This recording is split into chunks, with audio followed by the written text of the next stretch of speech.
শাহাবুদ্দিন চুপ্পু তিনি অসুস্থতার কথা বলে পদত্যাগ করেছেন, কিন্তু অনেকেই বলছেন যে আসলে তিনি অসুস্থ কিনা সে প্রশ্ন অনেকেই তুলছেন, এবং তিনি পতিত আওয়ামী লীগ নেত্রী শেখ হাসিনার সাথে যোগাযোগ করেছিলেন লন্ডনে থাকা অবস্থায়, এরকম একটি আলোচনাও সামাজিক যোগাযোগ মাধ্যমে আছে। আমি একটু আপনার কাছে জানতে চাইছি যে আপনি কিভাবে দেখছেন এবং আসলে সত্যের কাছাকাছি পৌঁছানো যাচ্ছে কিনা। ধন্যবাদ। প্রথমত হলো রাষ্ট্রপতি অসুস্থর কথা যেটা বলছেন, এটা একটা আনুষ্ঠানিক সরকারি বক্তব্য, দুই পক্ষেরই, রাষ্ট্রপতির পক্ষ থেকেও আসছে এবং সরকার থেকেও সেটা বলা হচ্ছে। প্রকৃতপক্ষে তিনি কিছু অসুস্থ, কিন্তু অসুস্থতার পরও রাজনীতি থাকতে পারে। আমি যেটুকু জানার চেষ্টা করেছি আর কি, সেটা হলো বিএনপি তো শুরু থেকেই একটা সাংবিধানিক শাসনের দিকে, সাংবিধানিক শাসন যেন একটা অক্ষুণ্ণ থাকে দেশে, এবং সাংবিধানিক শূন্যতা যেন তৈরি না হয়, এবং সাংবিধানিক শূন্যতার সুযোগ নিয়ে যাতে অন্য কোনো অঘটন না ঘটে, সেই চেষ্টাটা বিএনপি শুরু থেকে করছে।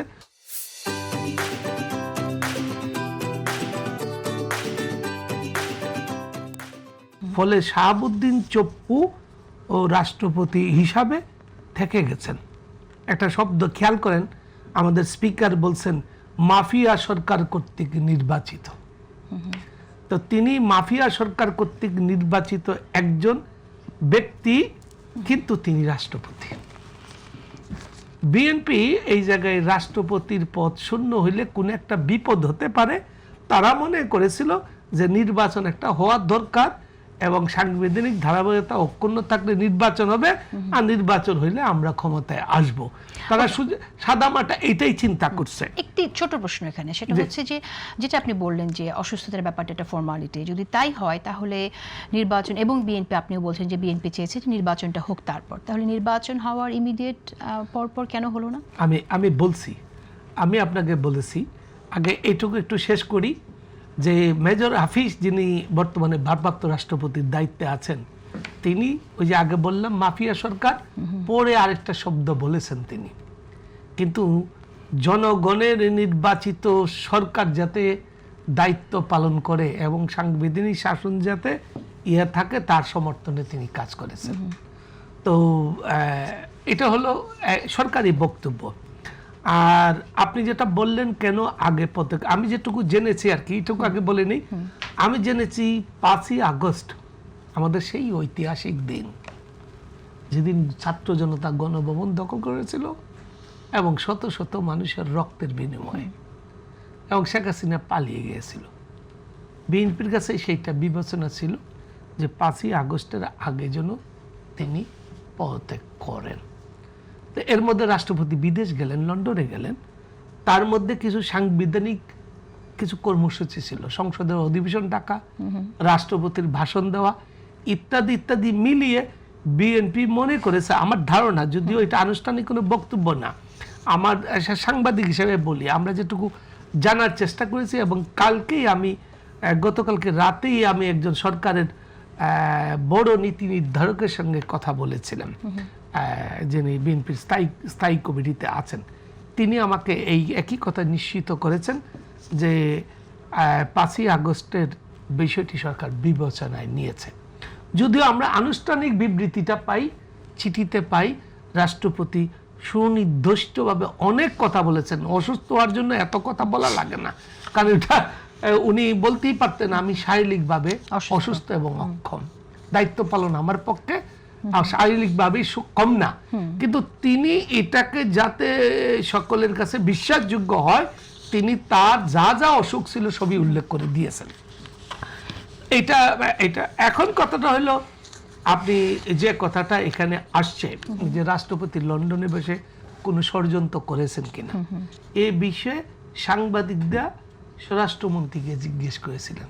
তার থেকে বড় অথরিটি তো আর নাই। কেন নাই?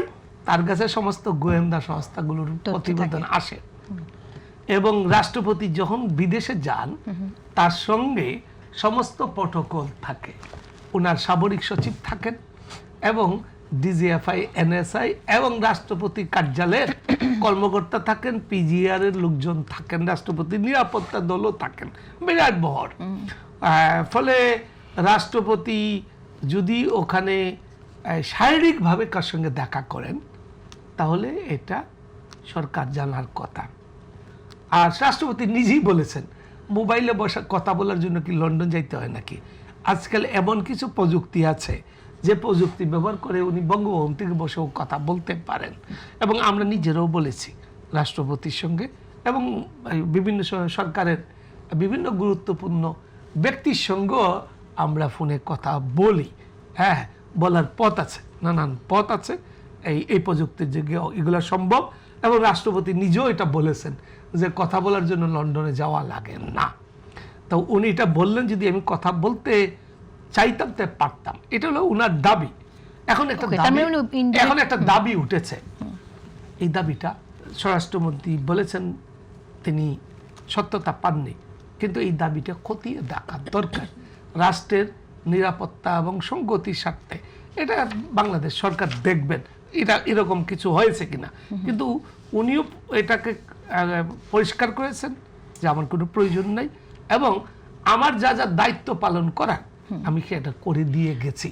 এবং তিনি সাংবিধানিক সংকট যাতে না হয় এই জন্য সংবিধানের 106 অনুচ্ছেদ অনুযায়ী তিনি এই যে ধারাবাহিকতার ক্ষুণ্ণতা ঘটছিল, প্রধানমন্ত্রী পালিয়ে গেছেন, মন্ত্রীরা পালিয়ে গেছেন, সংসদ সদস্যরা পালিয়ে গেছেন, ফলে যে সাংবিধানিক সংকট ছিল এই সংকটটা সংবিধানের রাস্তায় তিনি নিয়ে আসছেন সংবিধানের 106 অনুচ্ছেদ অনুযায়ী সুপ্রিম কোর্টের অ্যাপিলেট ডিভিশনের মতামত দিয়ে। এবং তারপরে উনি একটা নির্বাচন পর্যন্ত ছিলেন, তার বিরুদ্ধে তৎকালীন সময় পর্যন্ত কেউ ষড়যন্ত্রের অভিযোগ উত্থাপন করে নাই। ওকে, কিন্তু এখন আসছে শুধু ষড়যন্ত্র না, এখন তো আপনার বিচারের কথা দাবি আছে, সেটা আপনি কিভাবে দেখছেন? হ্যাঁ, এখন বিচারের কথা হলো এখানে দুইটি পর্ব। একটা হচ্ছে রাষ্ট্রপতির কার্যকাল, এটা নিয়ে মামলা হবে না, এটা দায় মুক্তি আছে। কিন্তু রাষ্ট্রপতির আগের কাল যদি কোনো অপরাধ থাকে, দুর্নীতি থাকে, সেটা যে কোনো ব্যক্তির মামলা করার অধিকার আছে। এবং করলে আমি মনে করি সরকারের যথাযথ গুরুত্ব দিয়ে তদন্ত করা উচিত। এই জন্য উচিত যেহেতু রাষ্ট্রপতির সঙ্গে বলছেন না যে উনি মাফিয়া সরকার দ্বারা নির্বাচিত হয়েছিলেন, ফলে এটা তদন্ত হতেই পারে। আমরা জানি যে রাষ্ট্রপতির একরকম দায় মুক্তি আছে সংবিধানের 51 ধারার দিকে যদি আমরা তাকাই, কিন্তু আবার দায় মুক্তি শুধু কার্যকালের সময়, কার্যের পরে সেটা আমরা যদি যেদিন থেকে দায়িত্ব শেষ করেছেন এই সময় রাষ্ট্রপতি যত কার্যক্রম করেছেন তার সাংবিধানিক একটা দায় মুক্তি আছে। কিন্তু রাষ্ট্রপতি জন্মের পর মৃত্যু পর্যন্ত এইটুকু সময় বাদ দিয়ে যা যা ফৌজদারি অপরাধ করবেন এগুলা আইনের আওতায় আসবে।